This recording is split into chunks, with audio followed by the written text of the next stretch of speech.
Hi, I'm Dr. Samantha Pillay, a urological surgeon. In this video, I'm going to talk about pelvic organ prolapse. The pelvic floor and muscles and ligaments support the contents of the pelvis. And if there is a weakness or tearing or loss of attachment of muscles or ligaments, this can result in loss of support of these structures. The things that might cause this can include pregnancy and childbirth,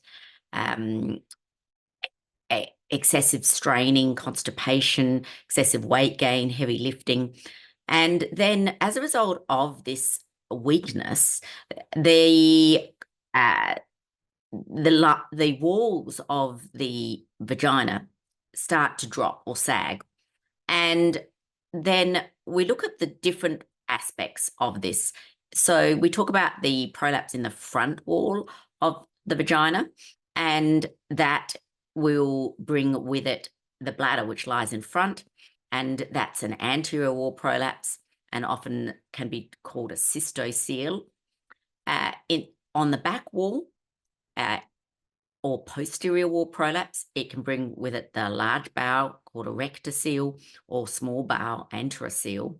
And then at the top of the vagina, the uterus and the cervix, we talk about uterine prolapse.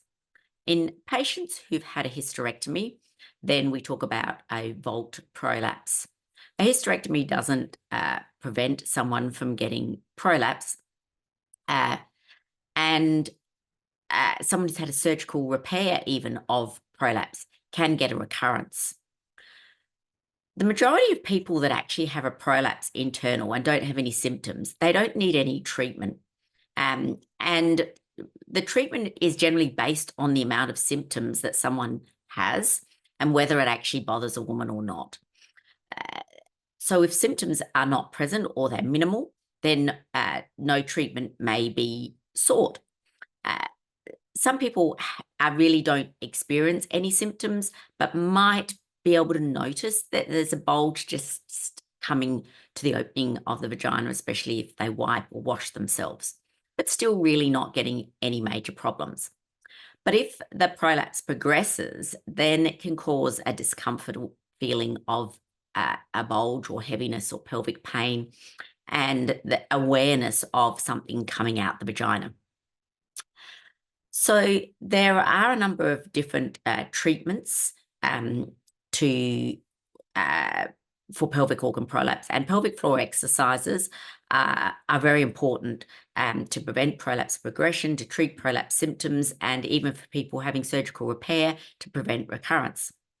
There are continence nurses, continence physiotherapists or physical therapists, continence GPs, and various other health professionals who can assist in pelvic floor exercise training so that you're doing them properly.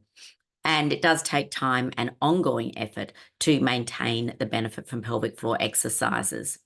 They can also help provide advice about activities to prevent further damage or further symptoms or progression, avoiding heavy lifting, straining, managing constipation, weight loss, and things like that. Now, for those patients that are looking for treatment, in addition to pelvic floor exercises and lifestyle changes and behavioural therapies, there are pessaries, which are a non-surgical option where a device is inserted to more or less hold things up, and they can usually be accessed from continence professionals, GPs, continence workers, continence physiotherapists, and anyone trained to fit these devices. There are generally specialist referral required for surgical treatment options. There is some more information on our website, continencematters.com. This is not medical or clinical advice, but just for your general information, and you'll need to see your local health professional to get your individualized advice regarding your condition.